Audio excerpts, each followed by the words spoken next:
Well, I've got chocolate tonight right at the beginning, and you can see that his lion cut from the summer is beginning to fluff out. And every day now I take a comb and I go through his hair and I go through Fluffy's, and the most amazing thing is taking place. Maybe it's because they are growing up. I say, you want to get a comb? And they both come almost running. And I don't have to put them any place or bind them anywhere. They love to have their hair sort of gone through, and they will hold their heads. I never had a cat do that before. And they'll pull against the comb, helping me get out snarls. And I think it's the best they've ever been, they've ever looked. You really are gorgeous. I just love you so much. And I hope all of you out there with your animals are feeling that closeness, that they are helping keep your soul going during this terrible time of COVID and social unrest and what feels like it's a total revolution on our planet. So I'm going to put this beautiful chocolate down because I would like to share with you guys how my morning got started.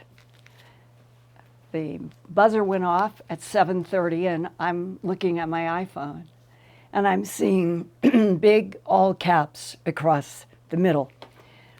Bright flash lights up dark skies. So I walked immediately to the computer and opened it up, and here was an Associated Press article, dateline September 30th, today, Pittsburgh, Pennsylvania, quote, "A bright flash lit up the skies over parts of Pennsylvania and Ohio in the wee hours, and officials aren't yet sure what it was." Many social media users around the Pittsburgh area reported seeing a streaking fireball that might have been a meteor shortly after 4 a.m. Wednesday, East Coast time. That would have been 2 a.m. in Albuquerque. Then the news report says, quote, "It remained in the skies for a short time before disappearing from view," close quote. That's something that meteorites are not known to do, stay stationary for a little bit. Now, a security camera in New Lyme, Ohio, northwest of Pittsburgh, captured a brief, bright flash, partially obscured by clouds, around 4:20 a.m. Eastern Time. The National Weather Service from social media were reporting social media that they were aware of these reports, but the National Weather Service had no information about it, close quote. Well, then, an hour later, East Coast time at 5:25 a.m., trucker Beetle Bailey posted on his YouTube channel a short dash cam video while he was driving his truck in Pennsylvania on Interstate 76, westbound out of Pittsburgh at about 5:25 a.m. Eastern Time. His dash cam looks like a meteorite exploding in the sky. But this dash cam footage came a full hour after the mysterious National Weather Service report about the 4:20 a.m. Eastern unidentified bright flash of light that hung in the sky before disappearing. Now, while I was writing these words to share with you tonight, the phone rang. And it was a retired Army sergeant named Keith Libby. He lives in an apartment complex in Brownsville, Texas, and he wanted me to see a highly strange image that he captured on his Samsung Galaxy cell phone at 1:27 a.m. Central, which was 2:27 a.m. Eastern, a full 2 hours before the Pennsylvania and Ohio light reports. Keith Libby suffers insomnia, and he says that he never gets to sleep before 3 or 4 a.m. And that's why he got up to smoke a cigarette near 1:30 a.m. Central early this morning on September 30th. He walked out of his apartment carrying his Samsung Galaxy cell phone in his hand. To his right was a barbecue pit with the biggest clear view of the sky, and his eyes caught this: a pinkish glow in the night sky, emitting down to the ground a wide navy blue colored beam. He thought that it was about 10 miles northwest of his apartment. Almost reflexively, he raised his cell phone to take this photo because he did not understand what he was looking at. But after only one click, the unidentified aerial object disappeared in the black night sky, he said, as if it were a light switched off. He sent me the metadata from his Samsung Galaxy cell phone that shows the date and time as September 30th, 2020 at 1:27 a.m. Central at a high resolution and an exposure time of 1/8 of a second in Brownsville, Texas. In my professional career, this is one of the more highly strange images of what could actually be a beam technology emitted from an unidentified aerial phenomena that might actually be non-human technology. Seeing that eerie, deep blue beam coming out of that glowing sort of pinkish object made me think of dozens of conversations that I have had over the last 4 decades with sheriffs and ranchers about my investigation of animal mutilations.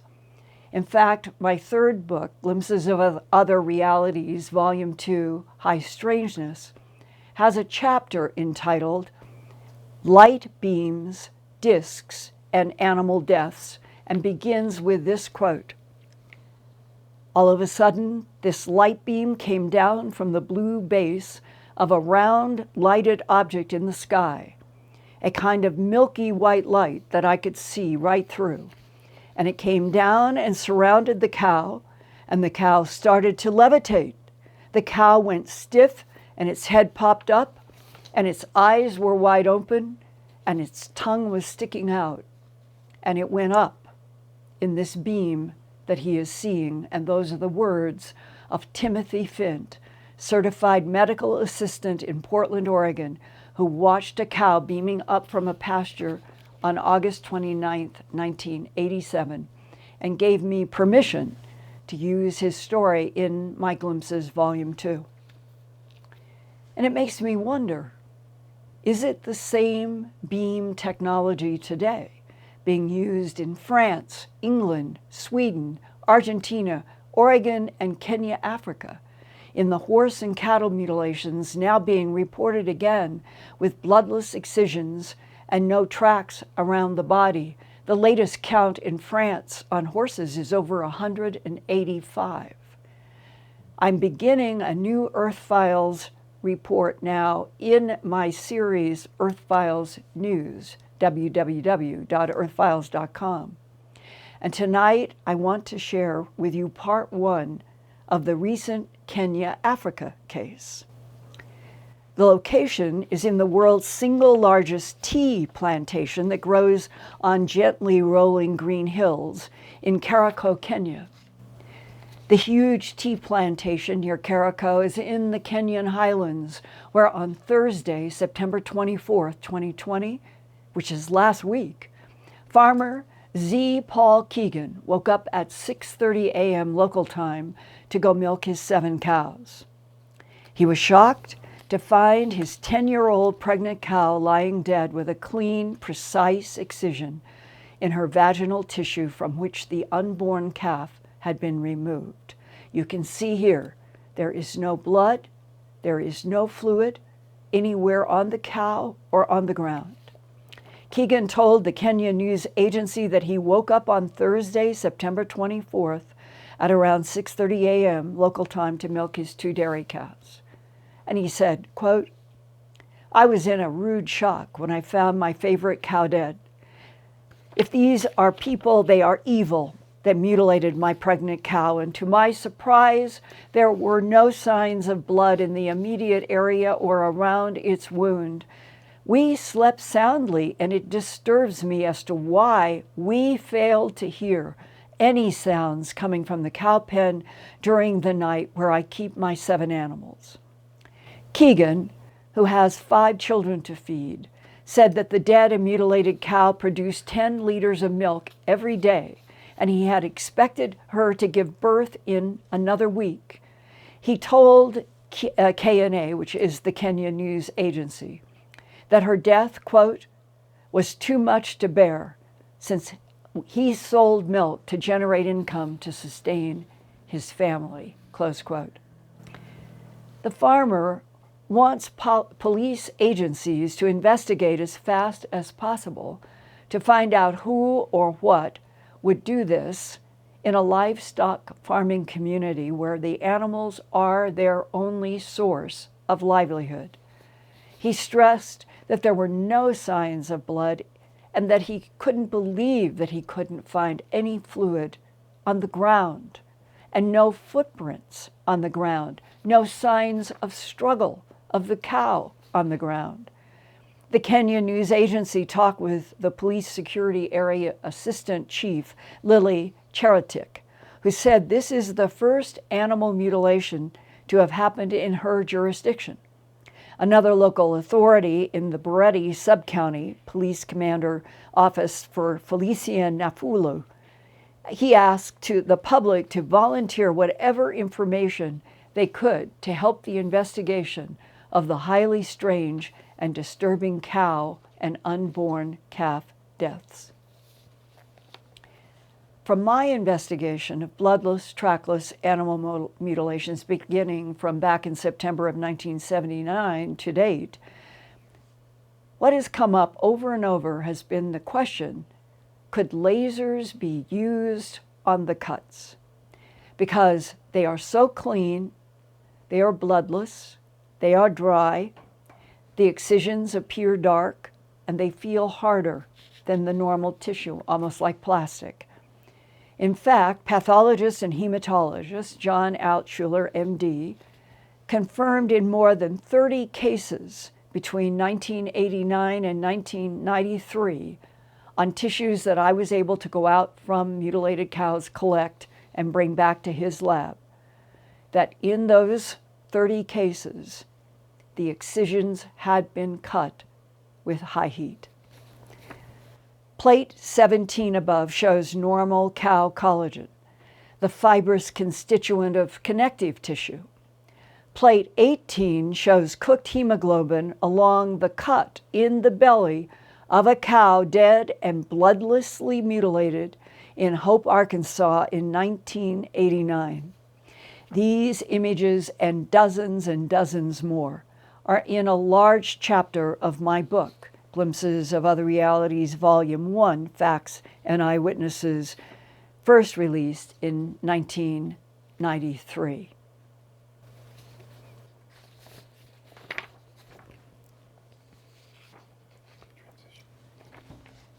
And now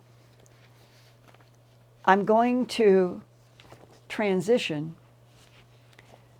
to part 2 of what I started last week with John Smith in what he would say is another chapter in this whole question that if other intelligences interact with our planet, and that among the work or agenda are animal mutilations, human abductions, possibly crop formations, that he was close and upfront with the man in black, who was an allusion to a gray being, a pilot that was a gray being,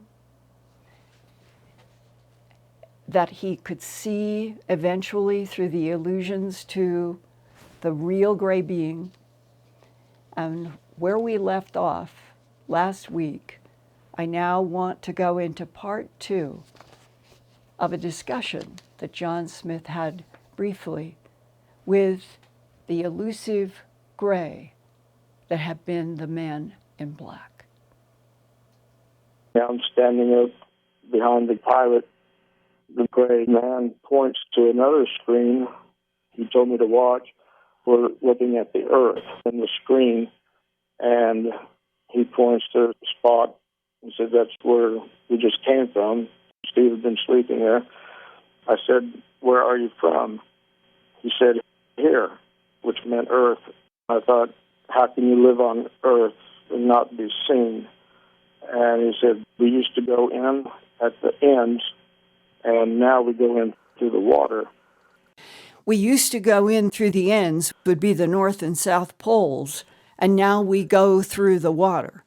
Yes, that's what I gather now. At the time, it didn't dawn on me that's what he was saying, but now it makes sense. That's what he was indicating. I said, how long can you stay up here? He told me it was a long time. And I said, what do you do up here? He said, we watch.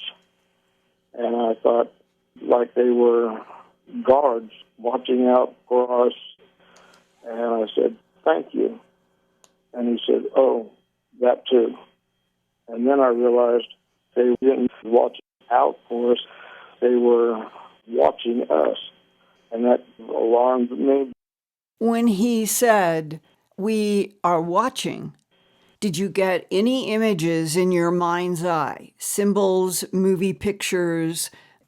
Actually, I saw like two people looking towards Earth and being able to see in minute detail things that were going on.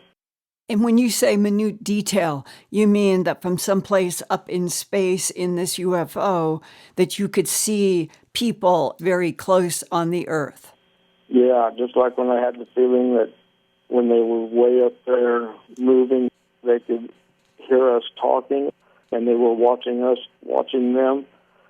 That's how they can zoom in.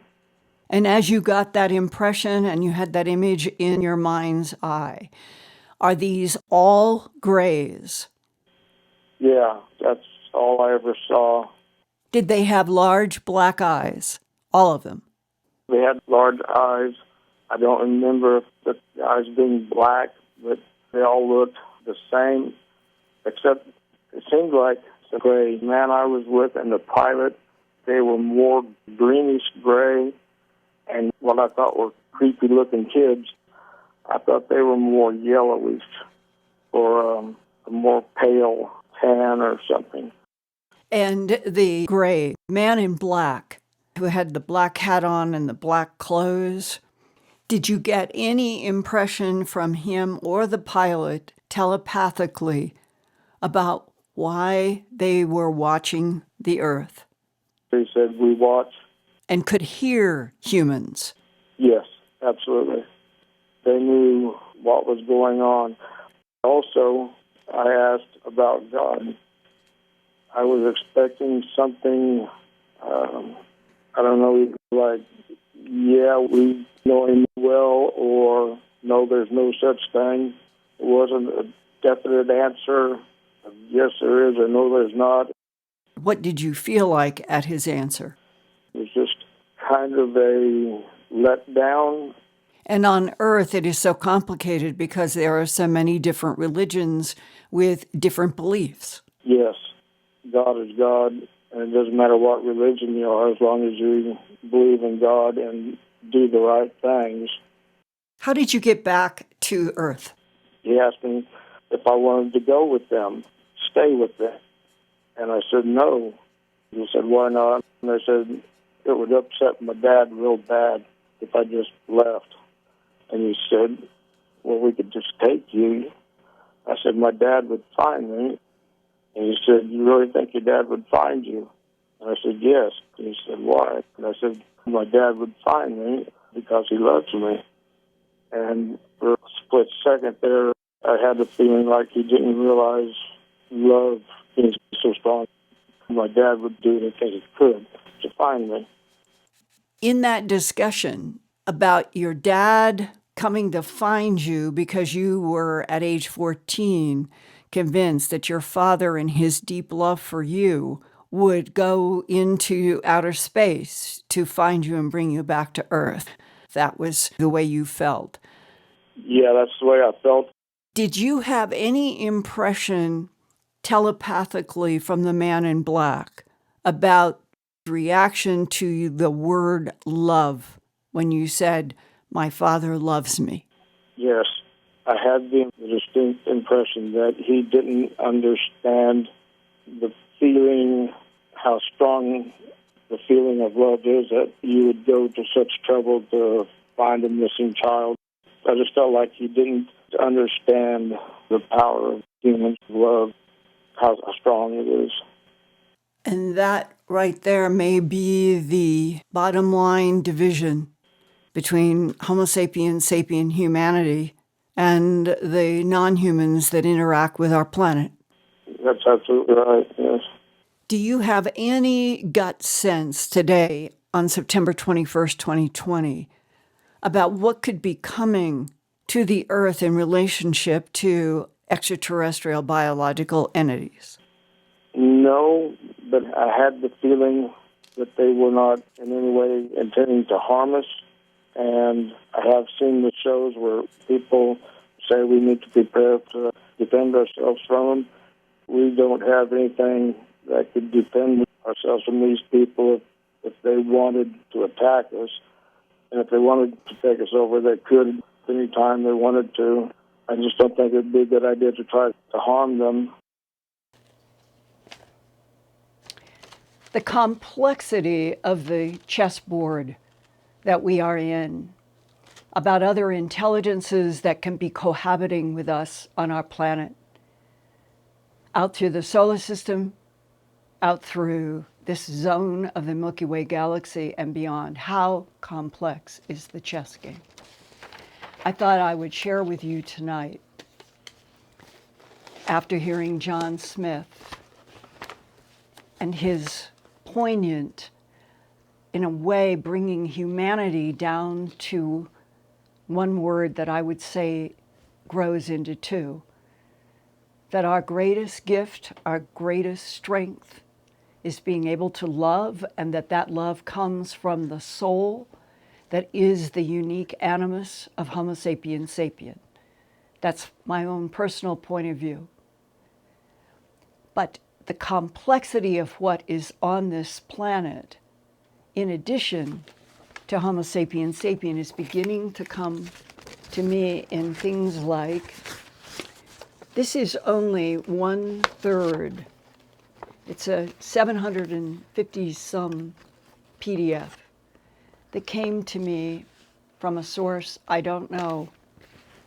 The cover is Majestic 12.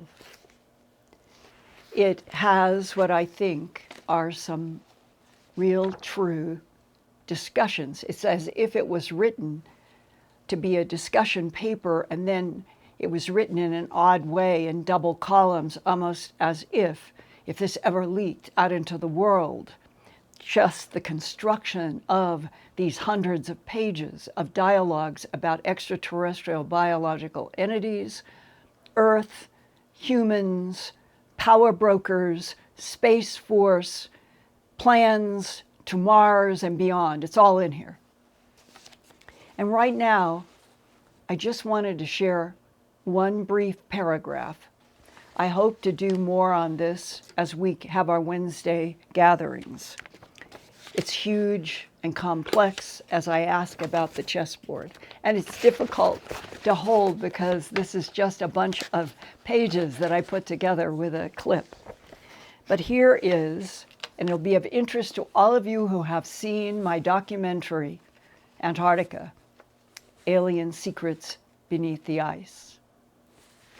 This is reading from this PDF, this mysterious Majestic 12 PDF, hundreds and hundreds of pages about extraterrestrial existence and our planet and solar system.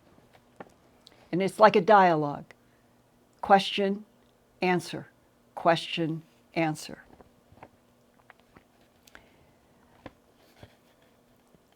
There is a reason Antarctica has been out of the news and education systems. The beings there do not want anything to do with our world. John Smith is talking about the gray communicating when he said, how can you be on Earth and not be seen? And he said, well, we used to come through both ends. And now we come through the water. Both ends have to be the North and South Pole.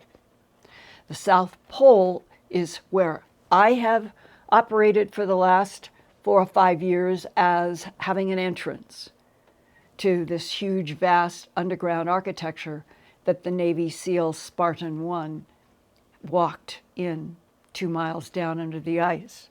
So now this is saying the beings there do not want anything to do with our world. Question.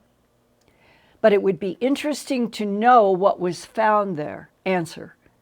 Things that contradict creation and evolution. Truth paints a cold image of reality. Unfortunately, people are so programmed they will die and murder to protect their lie from being exposed. They know ETs are real. And the people of Earth who have been programmed into zombie drones pose a systemic danger to peaceful ET races that live on Earth.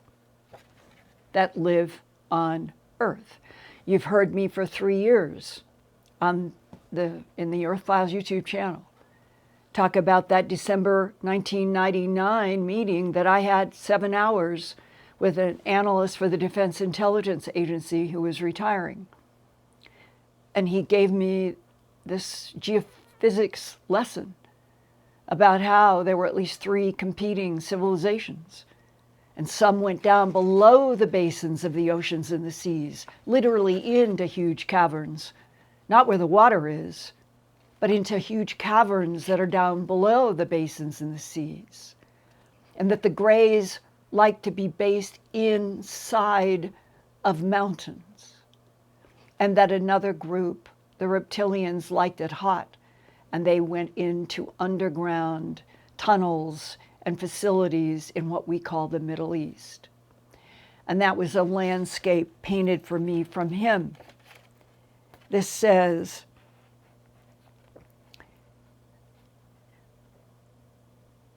the peaceful ET races that live on Earth, part of holding back on disclosure is in consideration of their protection from humans.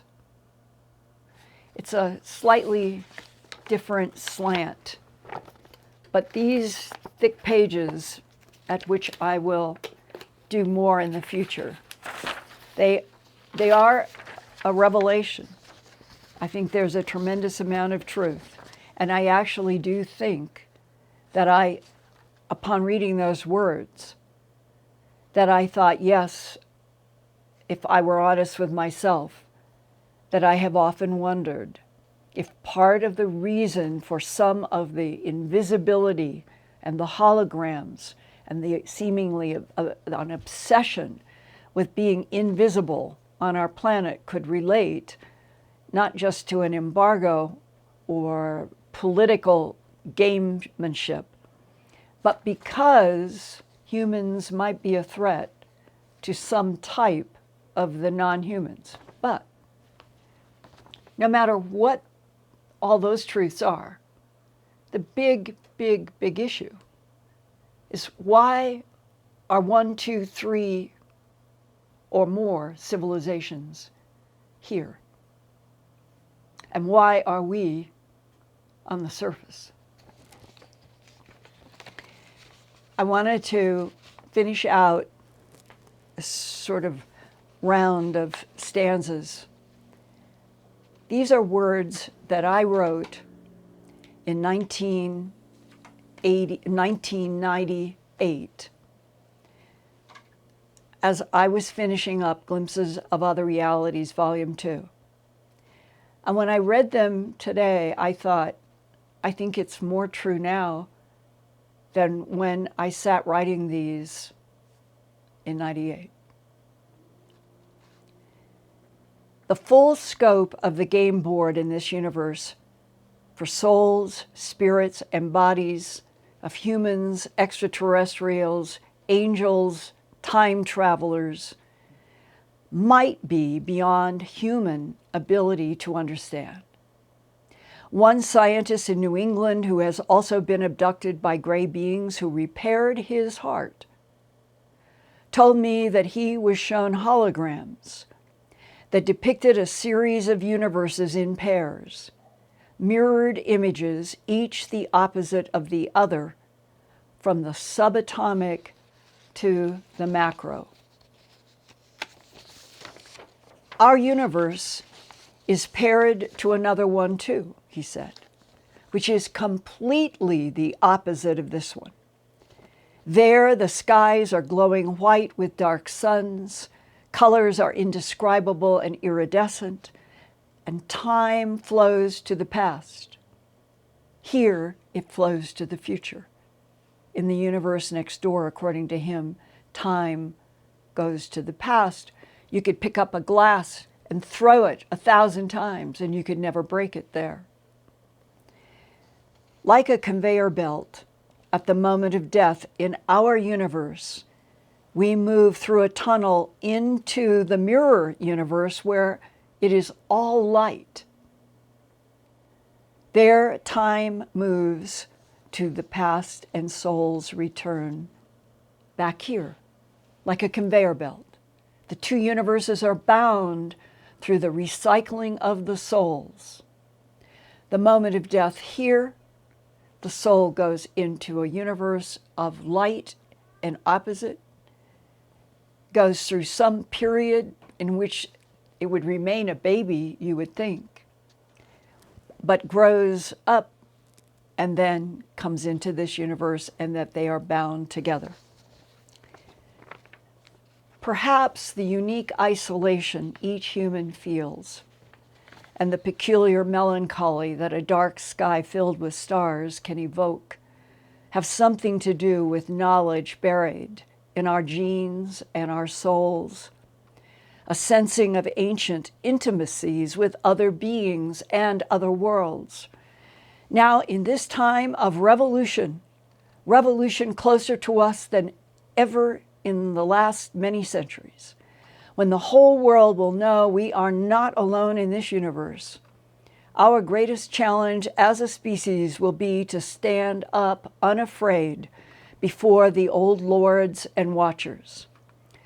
Ultimately, there is a common bond among all life forms, ebbing and flowing on spirals of different timelines, on spirals of different frequencies, supported by a singular force, an invisible matrix of energy from which everything emerges and to which everything returns. So that is my handshake to you tonight, that those words that I wrote in 1998 seem so much more important to share on this almost October 1st day in a world that is in the challenge of a tsunami of a microbe, sort of like water flooding, with PDFs and letters and documents and whistleblowers coming in all sorts of directions. That yes, there are other life forms. Yes, there are other intelligences. Some of them are even cohabiting here on this planet, and that in that continent that is so mysterious that I did that whole film about, there could be extraterrestrials that have been living there for millions of years, and they want nothing to do with us. What a universe. So on that note, Peggy, what kind of questions and comments do we have tonight? Hi, Linda. First, I'd like to thank everybody for their super chats tonight. So thank you, Moonbird, Demonic Hordes, Richard Gmail, Doreen Garby, Jeffrey Rizzo, Cat Chaser, John Bruno, Jamie Marks, Melissa, Boss Beater Gaming, Jacqueline, Merkett, Tamara, Terry, and Din. Thank you, everyone. Oh, yes, thank you, thank you, thank you. There have been a couple of questions regarding your interview with John Smith. Yes. One person wanted to know, did John say anything as to why they chose him to bring aboard and share their info? No. And in fact, the man or the boy, when they were 14, his good friend, who was lying next to him in the sleeping bag, it appears that these ETs took him as well. And this is hard to believe, but it is not the first time that I have encountered this. When they became conscious, those two got out of there and they never talked. John Smith said, I felt so guilty. I felt so guilty, his voice breaking and his tears, his genuine tears when we were doing the interview, that he wanted to somehow make it up to his friend and wanted to talk about what had happened and wanted to apologize. And now he is, I think he's 68 years old. And he and his friend have never talked. His friend, a couple of times, because they kind of went apart. You would think they would be bound close. They sort of, their lives went apart. And at one or two times, his friend, do you remember that time when we saw that UFO when we were camped out in that field? And that's it. It's part of the policies of denial. It's part of, I think it's a big problem in humanity, because I personally am convinced that when you tell everything, when you share the whole stories, everybody gets stronger. When John Smith, the name that he asked me to use, which is not his real name, after all of these years, going back to his teenage years, he reaches a point several times talking to me, a reporter, about these events that I've been able to share with you because he gave me permission. And yet he still is filled with suppressed tears. And if we knew the truth, his buddy is probably, to this day, has probably had dreams in his too. But we humans have been conditioned for centuries to never talk about craft in the skies,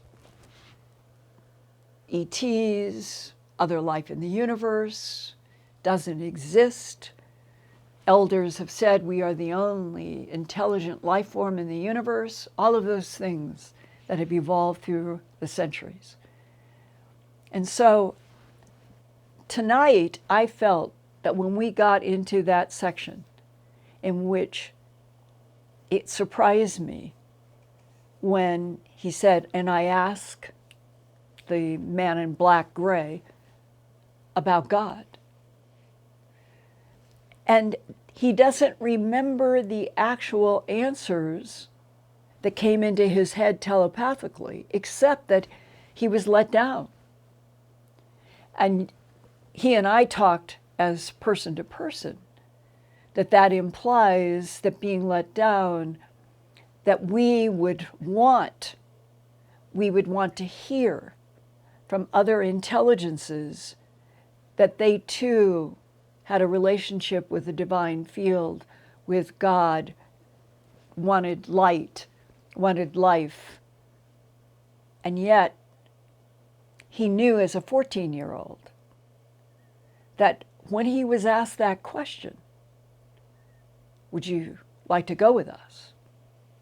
And then he understood they meant like away, maybe forever, And the first thing that he goes to is, my father would find me. And then the aliens, they reveal what they don't know and don't understand about us when they ask, do you really think that your father would find you? And his answer was, yes, because he loves me. And that when he was 14 and today, in the discussions doing the interview, John Smith said he felt that the beings that were there, the pilot and the call of the Gray, who was masquerading as a man in black, that he felt intuitively they didn't really understand the word, and they didn't really understand this human intensity that can be in a love in a family. And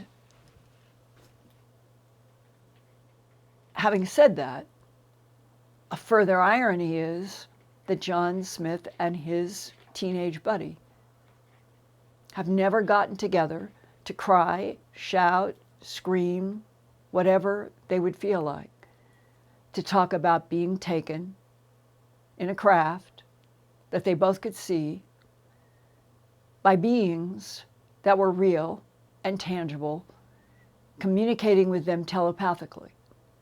But John Smith, who suspects that his buddy was on that craft somewhere too, not a single word. Strange, I know, but it is a metaphor for the whole situation on the earth when it comes to the truth that we're not alone in this universe, we never have been. And then, are those beings that defined their reason for being watching the earth from above, hearing our voices, being able to come down to a few inches, seeing everything, are they there as allies? Or are they there, as John Smith as a teenager felt suddenly, it made him nervous. It made him feel on guard that they were watching. But he never had a full feeling about what were the details. Why would these beings from someplace else in an advanced craft, where all those symbols were what they interacted with, what would it be watching Earth from a high altitude with tremendous lenses and something that could pick up all discussions? What were they doing, and why were they doing that? Interestingly enough, in Glimpses Volume 2, in another section having to do with animal mutilations, there is a fascinating transcript of an interview with a man up in Snohomish, Washington, who ends up seeing a Sasquatch with gray beings, a silver disc, a beam of light, sees that the beings come down in the beam of light, sees the Sasquatch come down in the beam of light, and ends up having this is the way he fended off his embarrassment of talking about it. He said, I think it was just a vivid dream. And he hears an entire discussion with ETs listening to Earth, like listening to a news program, when he is in the ship, but said to me, I think it was a dream. It's the same concept. So I'd be very interested in your other comments and questions, Peggy. Well, you had answered this, but maybe more in depth. Another viewer wanted to know, did John Smith speak with the Evans about what happens when you die? You mentioned that there was a conversation about God, but did they talk about what happens when we die? No. That was, to him, why he said he was let down. He thought that he was going to get more information from his question, what about God? And he got only something that made him feel let down when he said it was neither a yes or a no, and then the telepathy went on to other subjects, having to do with the fact that they could listen to us on the ground. With your experience with other abductees, when they are experiencing an abduction in real time, is it vivid as living a regular everyday life, or do the beings put them in an almost sedated or dreamlike state? It's a good question. I don't think any of us objectively know exactly. When I think of, as I've used this figure of about 1,600, it keeps growing, of the people that I have talked to in depth, some people for 5 hours, because the depth and complexity of their experiences were so vivid, with so many thousands of details, provoking so many questions, that a 5-hour interview with somebody who is describing for you leaving their car, leaving their bedroom, whatever the moment was, and they've got 5 hours of experiences that may go back and forth between being on the craft, what they remember in a car, another abduction where they are floated out of a wall. They know that they're going through a wall in their bedroom, or they're going up through the ceiling, or they have the little, clearly artificial intelligence, the ones that look a bit like dolls, the little ones that abductees will say they know that they are horizontally moving out of their bed. They're going through a wall and they can see the little ones around them that have something to do with the neutralizing gravity. And then the issue is those little dolls, which are like taking a big computer and turn it into something that looks sort of like a little humanoid, but it's just a hugely advanced computer that has the ability, apparently, to adjust at the atomic level, Planck's constant, which determines the distance between electrons, protons, and the makeup of the subatomic world. At least that's the impression that abductees get, that the way they go through walls, ceilings, sometimes even a floor, is that the other intelligence has that ability.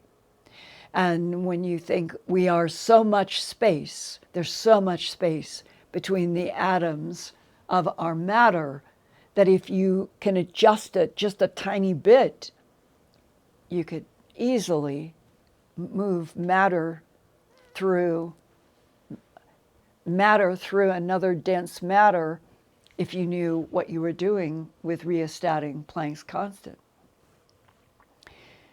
So at the level of, I think what I'm trying to get to is, so you have these degrees where people have confusion about, were they in a dream state when they were taken? Were they completely conscious, like in beta consciousness? A lot of things in hypnosis and in doing interviews, there's jump cuts. They may remember feeling like 50,000 feathers are going over their body, and they can remember feeling this strange feathery feeling. Several people have told me that as they're moving through matter, and they know they're moving through matter, but they can't move. The paralysis in so many abductions, which is another state, it's a state of not being active to be able to jump out of the bed. It's a paralysis, but the mind is functioning. They may not be able to see clearly, but in many ways, the paralysis, you begin to look at it where you think, oh God, this is something horrible. It may be that so much of the paralysis that has been described is to protect the human. And that if you look at it that way, that they are actually trying to protect, then you start moving on to the bigger issues. If we are dealing with intelligences that actually care about us enough to try to protect us, but they are protecting us while they are taking us without any dialogue, no asking of permission, from rooms, cars, yards, all sorts of places. And that's where you kind of jolt. There's a jerk when you look at the whole huge panoply of the interactions between other intelligences and humans on this planet. If everything was cool, if the gray AIs or the emerthers, the tall grays, I don't know if they're AI or organic, but the tall ones that are sometimes referred to as emerthers, that are supposed to have some interest in us, some empathy in us, feeling that we need to be helped. And yet, if you look at the pattern of physical residue over centuries, you have to include animal mutilations. You have to include a wide variety of human abductions that do range from starting out in paralysis. Sometimes people can't see the world. Then they can see the world, they can't move. They will open up their eyes and think that they are in a dream. So their mind has been manipulated so that they will be left with the residue of a dream, but they will have physical marks that they didn't have the day before.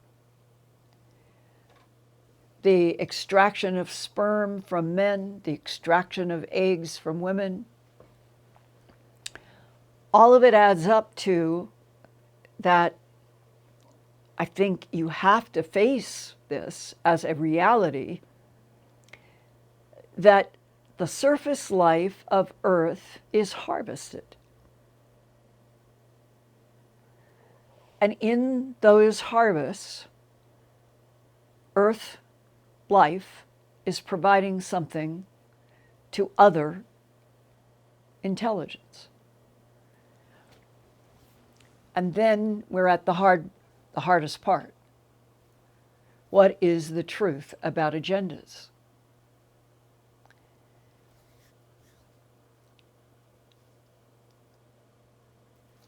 If we all knew that the whole standing up humanoid experiment that started 2 million years ago with Homo erectus was the product of a very calculated genetic plan,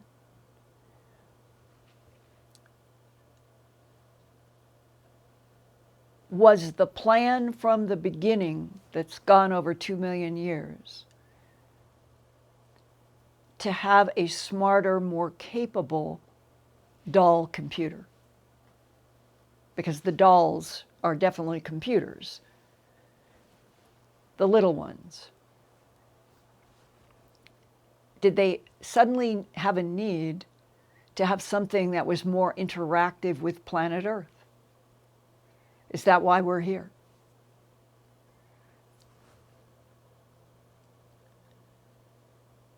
But surely an advanced intelligence that can move through portals, timelines, other dimensions, other universes, they would have to know that if you are the manipulator of genetic material in already evolving primates on Earth to create standing up humanoids that have more intelligence and can do more complicated work for you, the advanced intelligence, 2 million years ago. that if they've watched all of this from craft, like John Smith has described, and the man in Snohomish and others, then they must understand that the evolution of the intelligence in this particular creature, the now Homo sapiens sapien, from Homo erectus, we are a energetic, creative, artistic, loving species, and that to underestimate how much intelligence would evolve in terms of wanting territory, fighting for territory, and all the things that have happened over the last 2 million years on Earth, you would think that that would have been anticipated. So I sit here tonight thinking about the world and how dangerous it feels. It just feels so dangerous to me now. Like something could be exploding from anywhere. More microbes, more bombs, more missiles, more any kind of war. And it's so seemingly insane. And if we all knew the whole truth of why we are here and who made us and who are they and what is their real agenda, it might finally bring some stability to humanity as a whole. There's just something about where all of this and John Smith's delicate, humble, finally talking about what happened to him and releasing tears, so pent up, thinking about his father loving him so much that at age 14 he just knew his father would come get him no matter what the gray beings did, no matter where they took him. So let at least love and light and a desire for peace guide you. I really think that's important. Find out what you can anchor yourself to, which is anchoring with your soul. And don't let any other forces knock you over. Bind yourself to light and love and peace. That is my own personal lesson from all of these years of doing all of these difficult paths, trying to understand animal mutilations and human abductions, and why the government of the United States and others have worked so hard, spent so much money, killed people to keep the big secret that we're not alone in the universe, while they are back engineering technology that they have gotten from what might not really have been crashes, but might have been salted technology in a safe way for humans to get their hands on. And now today, how advanced, just how advanced are our black technologies? And if those resources could be put into the human family, what would happen? Interestingly enough, in those huge, huge pages, that big thing I was showing you that I got, and I would love to know who the original source really is, it talks about a revolutionary time coming in which there will be a culling of a lot of the population. And on the other side, there will be, just like in Star Trek, the TV series, molecular food creators.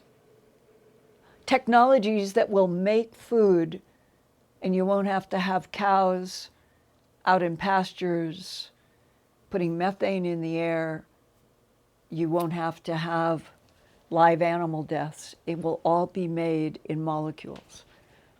And something tells me that is something that is coming.